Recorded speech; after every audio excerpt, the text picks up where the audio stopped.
There are so many people being scammed out there when purchasing an RV, and dealerships are going to hate us for telling you this. Looking to avoid one of the biggest financial mistakes you'll ever make? In this video, we're gonna discuss the purchase of an RV related to scoring the best deal, how to avoid crazy scams, and whether you should purchase at an RV show or not. There is a lot of content out there about choosing the right RV and which RV is right for you, but we're not gonna go over that here because most people are pretty set on what they want. They just have a hard time pulling the trigger. If this is your first time to our channel, welcome. We're here for you guys. We want to bring you the best content every single Thursday, and we can't wait to get you out on the road. Woo!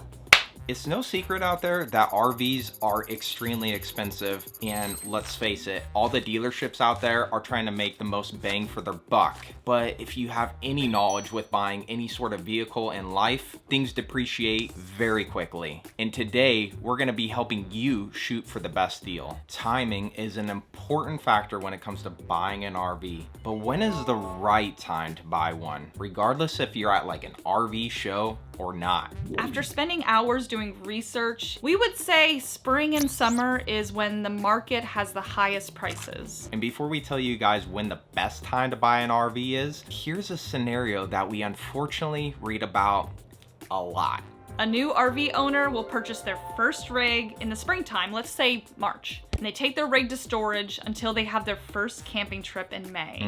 Exciting. But on the trip, they notice a few problems and they're like, well, it's all good. It's the shakedown trip, right? There's gonna be problems. So they take it back to the dealership they bought it from to get warranty work done. But here's the struggle we see. The RV ends up sitting in the shop all summer. Yeah, that sucks, because now all your expectations and all your summer plans just got ruined. Excuse after excuse of why it has to sit in the shop. Waiting on parts, high service demand, prioritizing the buyers to get them off the lot, and of course, the whole we're short-staffed in the service department. I'm not trying to bash dealerships. This is just how it is. This is all just to make you aware of how it goes. Absolutely. This is the reality you're going to have to face when you get on the road. There's really no getting around it. RVs are built and RVs break. So now you have a family that just paid for an RV with high market prices, depreciated by 30% just by driving it off the lot, and will hopefully get 1 or 2 trips in by the end of the summer. Here's a scenario we prefer more, and it's exactly what we did back in 2019. Waiting until the end of summer or early fall to make the purchase of your RV. That's when dealerships are trying to get rid of old RV models off their lot so they can accommodate new RV models and upsell you in the springtime. The fall is where the deals are to be made.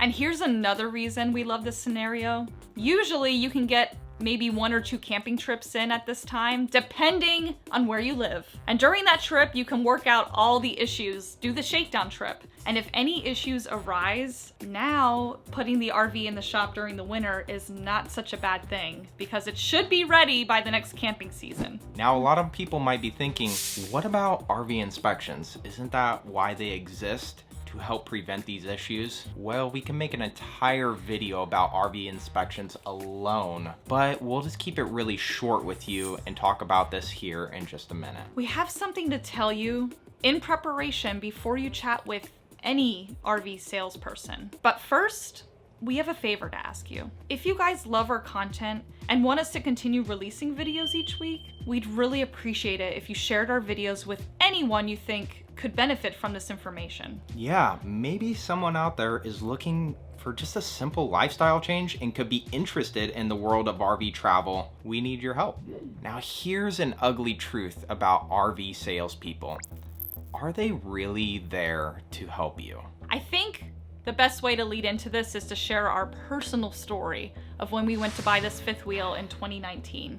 When we got our first walkthrough of this brand new fifth wheel, we were sitting with the gentleman selling the RV to us and just got to talking with him. I asked him, hey, how long you been doing RV sales for? Oh my gosh, I remember this conversation and I do remember his answer. Wasn't it a little shocking? Yeah, he said something along the lines of being a car dealership sales guy for so many years and then just transferred to RV sales. About a year prior. Yeah. I was like, Have you ever owned an RV before? No. I was like, what? You never owned an RV, but you're trying to sell one? And you know what was interesting is we were kind of showing him things in the RV. Yeah. It made me realize that RV salespeople are salespeople. They're not expert RVers. They're really good at making the sale, but not really understanding how they work. They do know enough about RVs. I don't want you to walk in there and be like, they're clueless, they have no idea what they're talking about. They know enough about RVs to be able to sell it to you. But that means they also will tell you what you want to hear. Sir, so how does this RV do in freezing temperatures? This RV is loaded up with an Arctic package. It's everything you need. No matter what temperature you face, you're gonna be okay out there. Oh.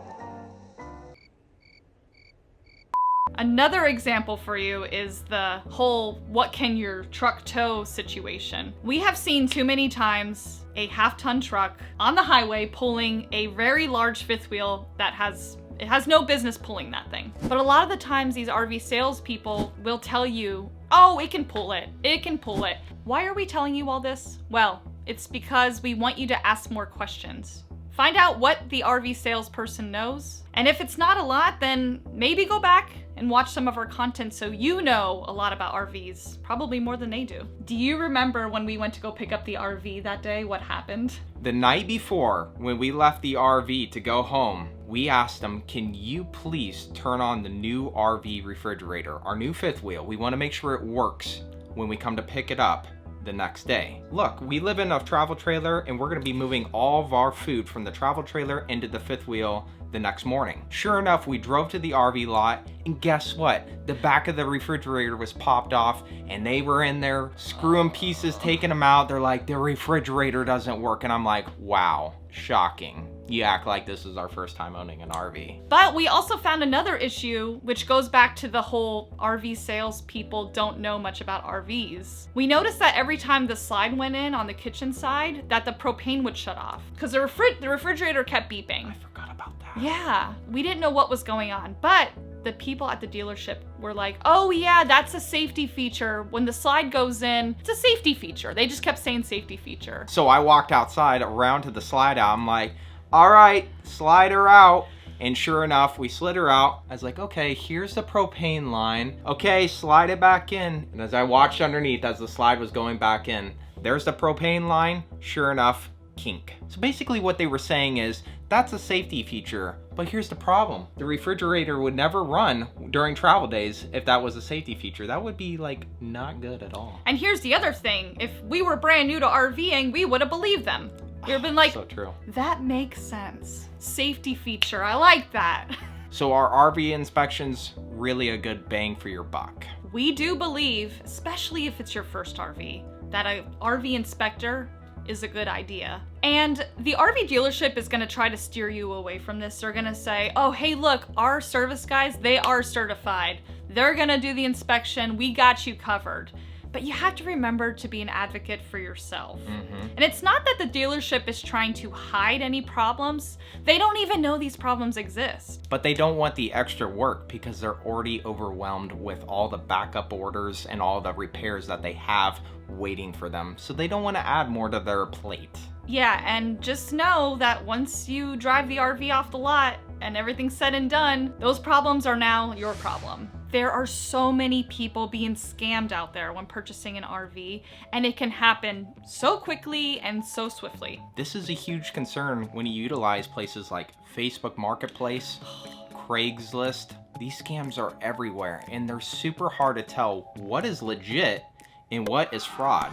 Listen to us when we say, do not send any money to hold any purchases. People always get scammed where they're like, it's going, I have a guy here on my property. If you send me $500 now, I'll hold it for you. You would be surprised to find out how many people would actually send the money to hold it for them. And major red flags if they start throwing the terms Zelle or Cash App around for holding the deposit. Please verify that this is real by seeing it in person, or maybe you can ask the person to FaceTime you so that you can see the rig. Personally, I would be asking for a VIN number because then you can search online to see if that RV sales exists somewhere else Good and one. they just kind of stole the ad and the picture to use as a scam. This is becoming more and more of an issue each year, so be very careful. So where is the best place to buy an RV? We started off on RV Trader, which is a great resource for online research when it comes to purchasing an RV. And we kind of got an idea for our floor plan, what price we should be honing in on. It's so great because you can see prices of that exact year, make, model all over the country. Not only were we on RV Trader comparing prices, we actually got on the phone with the different salespeople at these different dealerships and started negotiating ahead of time. Over the phone. Yeah, and wherever we got the best deal is where the wind took us. But let's say you're not full-time. Maybe you're just somebody first getting into RV life for the very first time, or you're an RV weekender and you just don't have the time to allot to drive across the country and make the purchase. Yeah, because if you're a part-timer, you have a house most likely. So you probably want to have your RV go in for service work at a local dealership. What about RV shows? Are they really cut out for making you the best purchase and saving you the most money?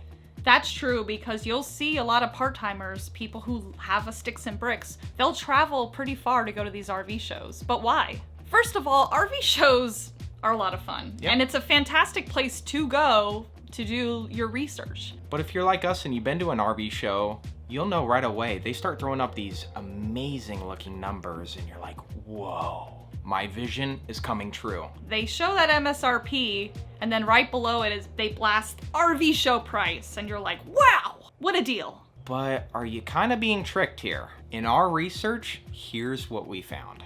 Most of the time, it is not the best deal you can be getting out there for the floor plan you want. But I'm gonna give you a scenario that does make purchasing at an RV show the right choice. And dealerships are going to hate us for telling you this. If you know what RV you're getting ready to purchase, you've done all that great research for yourself, just know this before you actually go. Put your negotiating pants on and get prepared before you head to the show. Call the dealers in your area and say, hey, I'm going to the RV Super Show this weekend. I have my eye on this floor plan. What kind of deal can you guys offer me before I talk with the sales guy at the show? Now, here's what most people don't realize. Part of your research should consider getting pre-approved for a loan before you head to the show. Good one. A lot of people don't take into account when you crunch all the numbers is you might be getting a better deal on the RV price out the door, but your interest rates are so much higher. But here's where the RV shows are actually good, because sometimes the local banks and credit unions partake in those RV shows and you could get some better interest rates before you purchase. The scenario that is the most dangerous to us, but we see it happen all the time, is a couple going to the RV show. They have no idea what RV they want. They're going to look at RVs. Yep. They fall in love with the rig that they see. And the RV sales guy just schmooze them over. Oh man, they can whiff that up like no tomorrow. They're like, hey, this model, it's going extremely fast. I don't think it's gonna be here tomorrow. I already have 5 people getting ready to buy it. They'll say whatever you need to hear in order to make you purchase. Trust us, they're good at what they do. I would wait till the last day of the show before purchasing. A lot of people say this is false myth situation, but it can't hurt to wait. And of course the RV salespeople are gonna tell you, we're not dropping the price, it's not gonna drop on Sunday, so don't even wait. If you're at the show and you found the model you like, and you say you were there on like Friday, now you have a little bit of time to start calling some dealerships in your area and do it the opposite way. Say, hey, I am at the RV show right now. I am looking at a model that I really want, and here's the price they're giving me. What can you do for me? This is going against the grain of what everyone else is doing. It's gonna take more work, but trust us, you're gonna get more benefit from doing the work that nobody else wants to do. A quick note is that, yeah, you might get a better deal in Minnesota if you live in Florida, but you gotta take into account the travel to and from. Yeah. So it might be a banging deal, but with all that extra money to get there and get the RV to Florida, it might not be worth it. So you just gotta include every number you can. Just so you know, all the information we just talked about, it's completely pointless unless you know about all the pitfalls to avoid before purchasing an RV. It is very important to learn about this before you head to any dealership or any show. We'll put that right here for you. And from the Hanks household to yours, we love you and we'll see you next week.